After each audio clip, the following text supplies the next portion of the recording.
What's going on, guys? Welcome back to the Everything College Football Podcast. Today I'll be doing my preview and prediction for a ranked matchup between Miami and Texas A&M. Aggies 5.5-point favorites as the time we doing this, 48.5 over/under. This will be on ESPN at 9 p.m. Eastern Time from Kyle Field. Miami leads A&M 2-1 all time. Both of those wins came in 2007 and 2008. That's the last time these schools faced off. Look at the Miami offense. It's been a pretty respectable unit to start the season. 74% completion rate, nearly for Tyler Van Dyke. 50 points per game here for Miami. Really haven't played anybody yet. This is going to be their big test here. Played USM last week, Bethune-Cookman before that. So this is going to be a test here. We enter the Power 5 games. Van Dyke, this is a guy who's really expected to take off this season. 448 yards so far, 3 touchdowns. He did have a bad interception. I believe that one did come against USM. 6'4", 224. This guy really loaded it up last year. He came in late and really saved the season. 25 touchdowns, almost 3,000 yards. He was a gamer for them. He really lightened it up through the air. Thought he was a big-time playmaker, and he's got, a heck of a deep ball. This is a guy that's really going to progress, and people expect him to be a first-round candidate for the NFL draft here soon or whenever he declares.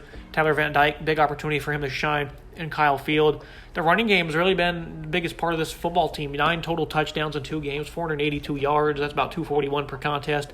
Henry Parrish, the Ole Miss transfer, he followed his running back coach over here, and he's gotten to go. 35 attempts, 205 yards, 4 touchdowns.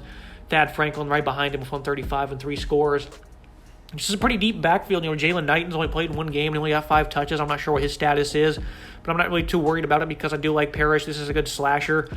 This is a good slasher from Ole Miss. He played an up-tempo offense, got a lot of work on the outside. I'm a big fan of his.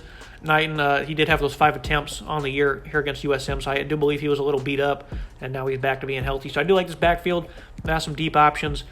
Receiver, though, as well. It's another group that's got a lot of young guys. Right now the top 5 pass catchers are all sophomores when you look at their production sheet so far. Frank Ladson, of course, he comes over from Clemson, gives them some, respectable experience, some nice hands. Xavier Rester Pro, though, 11 grabs, 172 and a touchdown. He's the leading pass catcher so far. Nobody else has double-figure receptions, but Michael Redding, Brashard Smith, Keyshawn Smith, these guys are all right behind him.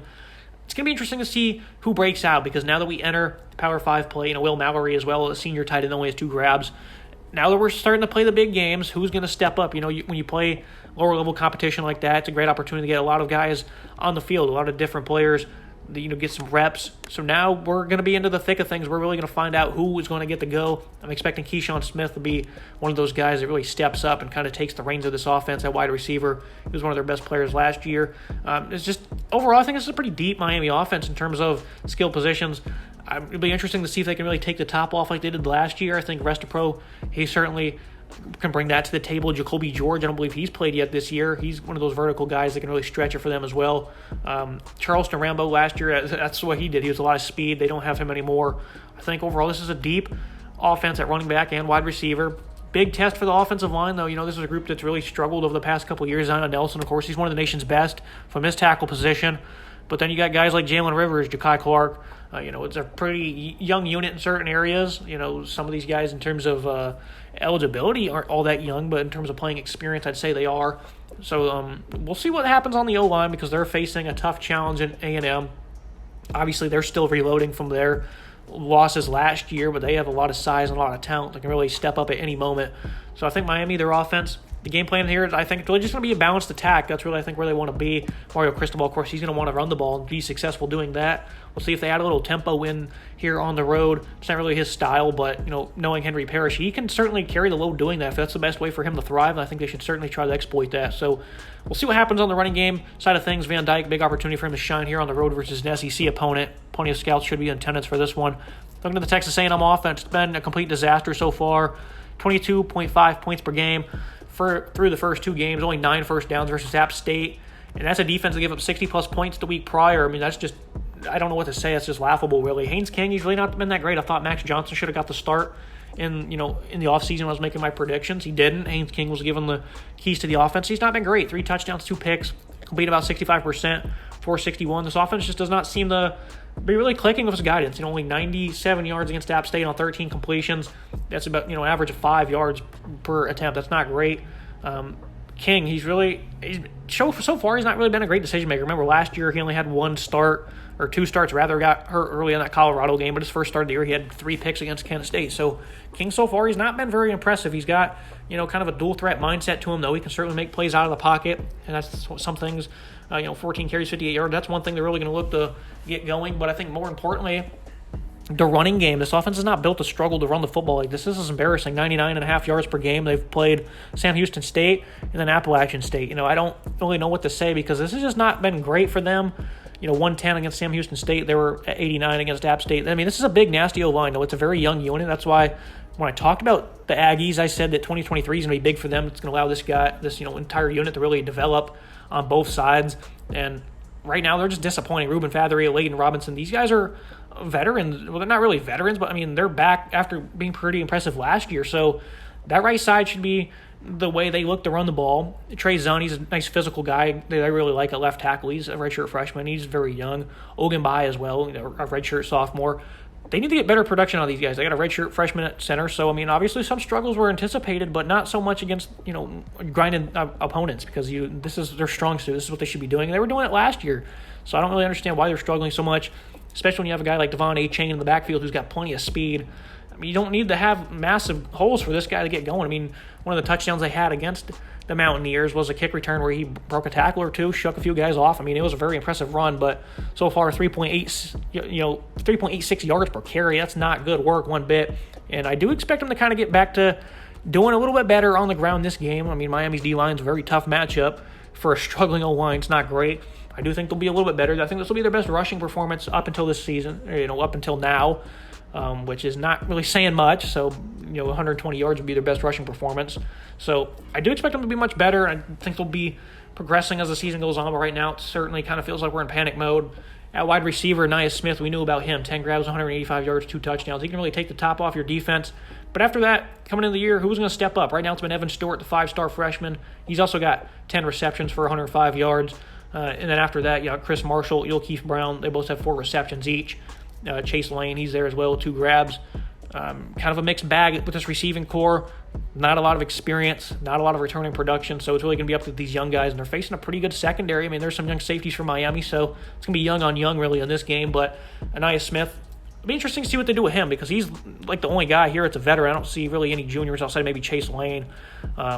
It's a bunch of freshmen and sophomores surrounded by one senior. It can really do a lot for them. So expect a heavy dosage of Nia Smith in this game. Haynes Cam, of course, has to be better.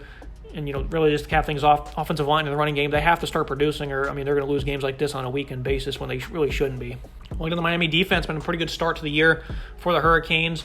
They're out about 5.4 yards per play. That's not, great. But, in terms of yardage given up, only 342 to Bethune-Cookman when they blew them out. And then last week, they completely stonewalled that running game that everyone thought would be, a pretty interesting test with Frank Gore Jr. They only had 24 yards on the ground. USM, that was a game that was close for that first half. And, they just completely stifled that offense. It's not a good unit to begin with, but Frank Gore Jr., he really had a great week 1 performance. So a lot of people were expecting a better effort from those guys. But this D-line's great. Akeem Mesidor comes over from West Virginia. Pair him up with Jafari Harvey, a UCLA transfer, and Mitchell Agood. Leonard Taylor, a rising sophomore, is going to be phenomenal. You also got Darrell Jackson, another transfer. This is a really deep defensive line. I think they made some great acquisitions in the offseason. They already have some good young talent. We do want to see Harvey continue to be that player I figured he would be last year. He's right now pegged as a starting defensive end. I don't really see his name appear much on the stat sheet, but this is an opportunity for him to get unleashed against no line that's been struggling, against a young tackle, if they pair him up on that side against Trey Zunn. But I think this D-line, pretty favorable matchup because they're playing an O-line that's, again, not been so hot to start the season. We obviously know what they can do, and they can really take over these games if they're clicking like we expect them to. But that's not a given right now at this moment in time. So I do think this D-line, is really going to control some things, and they have the depth to certainly win there all night long. So it's going to be a big matchup for A&M. That's really not getting talked about probably enough. Linebacker, this is a group that doesn't have that much depth. They did pick up Caleb Johnson from UCLA, but other than that, not much talent, not much returning production. Corey Flagg, a rising sophomore, he's not really all that great in coverage and whatnot, but he's been a great leader for them so far. 3.5 tackles for loss, 10 tackles in 2 games. The 5'11", 230-pounder. He's been really respectable for them, so I think he's going to lead the charge in the middle of the field. Another point back to the trenches, though. If they're starting to get beat off the ball, do they have the size and the toughness to start to take over at linebacker if they have to? I'm not convinced they do, so if they're starting to get beat up on the D-line, then these guys are going to have to they're the next wave, of course, and that might be an issue. So that's one thing to watch with them. They're facing a very good secondary as the Aggies. It's some young safeties, though. Avante Williams, James Williams, Cameron Kitchens, he might get involved. Those guys are all 3 sophomores, though, so I think these guys might make some mistakes. A&M they don't exactly possess that threat over the top as a deep passing attack, but Anaya Smith can certainly do that to you, and Evan Stewart's shown abilities downfield as well, so I do think that these safeties, they're going to have to be good downfield. I don't think A&M is going to call too many things typically, but in this game against these young guys, especially on the road, I think that's certainly a possibility because these guys are only in their 5th or 6th games really. Tyreek Stevenson, though, he's rock solid on his side. We'll see if he shadows. He's a phenomenal corner. The Georgia transfer had a good season. He's looking to continue to build off that. Already has a pick this season. And Gilbert Frierson, of course, he's still around. A versatile guy that can do a lot for them. Overall, Darryl Portal as well, DJ Ivey, those guys still battling for that second corner. So they do have some options back there. I do think the youth might be a problem for Miami overall. I like this defense. We'll see how they do against a struggling Aggie offense. Looking at the Texas A&M defense, they've been terrific. They only had 315 yards on 82 plays against App State. That's pretty solid, allowing 3.6 yards per carry coming into this game right here. It's a respectable number. The D-line hasn't exactly been productive to start the year. Shamar Turner leads a young bunch, of course. That's a big reason why. LT Overton, he's gotten involved. He's one of those freshmen that they had. Walter Nolan, another one. I don't think he's really seen the field much, but McKinley Jackson, this is a guy we're going to look to step up because we knew that these guys were going to struggle, at least in the short term, with their O-line. Another reason why I was so high on this team for next year, 6'2", 325, McKinley Jackson. They're really going to lean on him to kind of clog things in the middle with Shamar Turner, who's had a pretty good start to the season from his defensive tackle spot. The pass rush is not there. That's another part of this defense we knew would be a problem. Only 4 sacks in 2 games. That's not really good one bit, with Overton being the leader with only 1.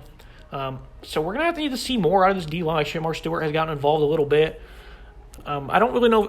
They're going to probably have to unleash these guys, these younger players, earlier than they want to, and I don't think that's exactly where Jimbo and these guys want to be.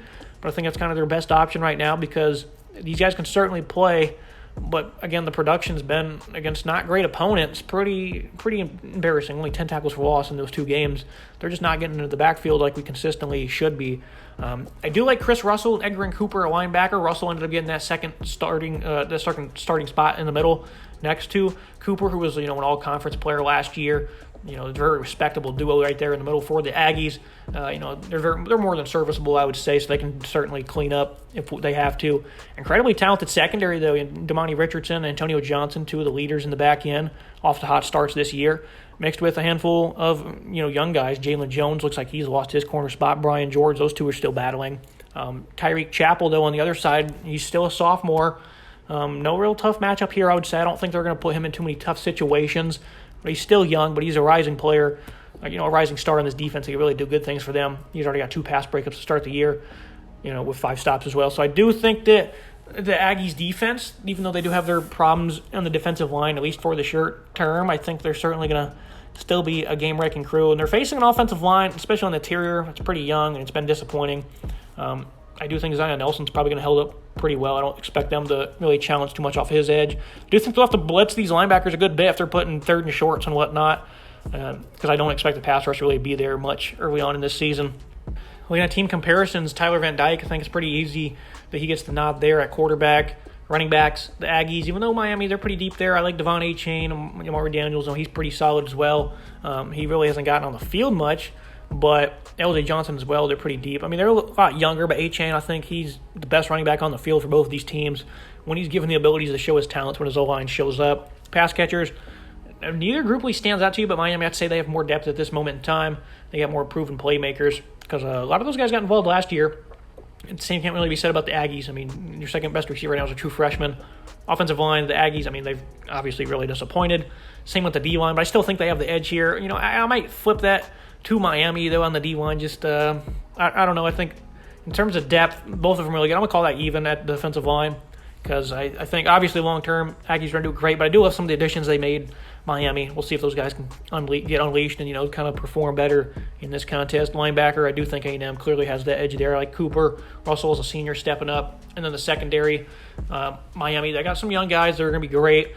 But right now, 2 veterans in Richardson and Johnson really leading the way for the Aggies, so I think it's pretty easy they get that there. Look at my final thoughts on the prediction on this game. For Miami, neutralize that Texas A&M front 6, attack the boundary, get behind the linebackers through the passing attack. I think that's one thing that's kind of crucial because I like Damani Richardson. He's a heck of a safety. He'll really get involved in the box a lot, but I think big plays across the middle is really going to really open things up for you.